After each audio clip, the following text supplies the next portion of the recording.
Mark Charette. We've just done a webcast on retail going online and business disruption, and one of the areas we had a lot of questions was around my Google listing and how that sometimes can go pear-shaped or go AWOL or doesn't work, or you've got two listings. So we thought we'd ask Mark to tell some war stories about that and tell us about tell us a bit more about that. What can go wrong? What is it all about? Just about anything, in the sense that you got to remember that the initial place by which Google's listings showed up, essentially that happened around 2008, 2009, maybe a little bit earlier than that. But that's when Google started to populate businesses. And the way that they got that information is they would get it from other existing sources. For example, they would have been able to reach out to organizations like Census or Yellow Pages, White Pages, and say, well, this is all the names, addresses, and phone numbers of other locations. How about we put that on the map? Yep. But when they initially did that, no one actually had any control over that information other than Google. Right? And you really couldn't do that much with those listings because it was a pretty new technology. But eventually, Google essentially turned this into being a true powerful digital asset that businesses can use.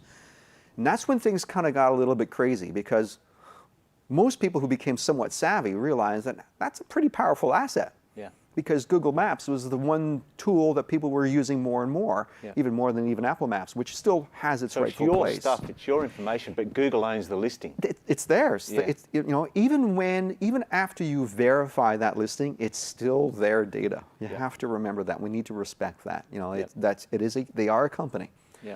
But what you want to be making sure you do is look at it from a point of view of not just how you see your own business, but how do your customers, your potential clients, see your business, and what could possibly help or hinder that, right? And often what ends up happening is that, for example, you may have actually had a Google listing that showed up that you didn't have anything to do with. Someone comes along who's an SEO specialist or a web developer or someone who's helping you with your marketing, saying, you really should have a listing on Google Maps, but they never actually even bothered to check. And you say, well, create one for me. Well, of course, they're going to create one for you. Now you've got possibly two listings. Which one's the right one? Which one has the correct data? Yeah. That could be a problem.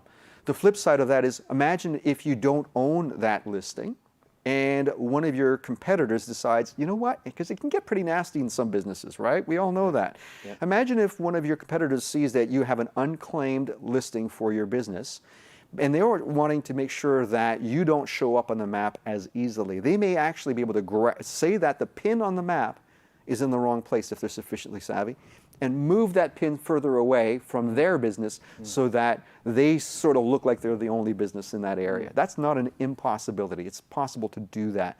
So by claiming and owning that listing, you're essentially protecting yourself from that, because if something of that nature does happen where someone tries to move the pin, you will get a flag warning inside your Google My Business listing saying, is this correct? Yeah. So you can go back and say, no, don't apply this change. It could be things like your hours of operation. Imagine if someone said your hours are that you're closed for, COVID closed right now. Yeah. Well, maybe you're not. Yeah. Maybe you're actually open. You want to have control over that information. Okay, so this listing, this postcard, this identity is so important, and people are probably not treating that as seriously as they should, given the power of Google. Absolutely. It really does form the single most important directory listing that you can possibly have online. And by not having control over that, and it's not just controlling it and doing it once. For the most part, a lot of what you do on it, you do it once. Okay? Yeah. Okay. And that's the good news. That doesn't mean that you don't monitor it. You should actually be going back and monitoring on a regular basis. I would recommend that the more you depend on location-based marketing, the more you depend on your Google My Business listing, the more often you should check to make sure that the data on it is accurate and up to date.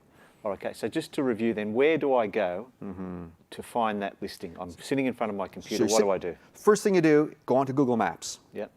Put in your business name exactly as it would be found. Yep. Possibly, if you've got a business name that could easily be found in multiple places or cities, let's say, because if it's a commonish name, then you may need to put in your city or suburb or something of that nature just to help reduce the size of that search, so you're not ending up with an equivalent business in Aberdeen. What happens when that happens? It's like, oh, which one is mine? So you want to make sure you search to see where you show up. Yeah. Do you actually show up?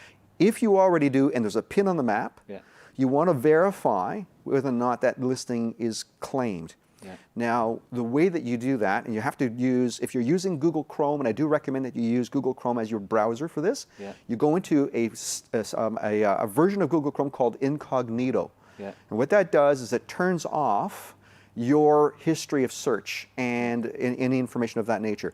And then you basically do that search using Incognito when you're doing that search Yeah. on maps. If your business is already claimed, you will not actually have an option for claiming the business. Right.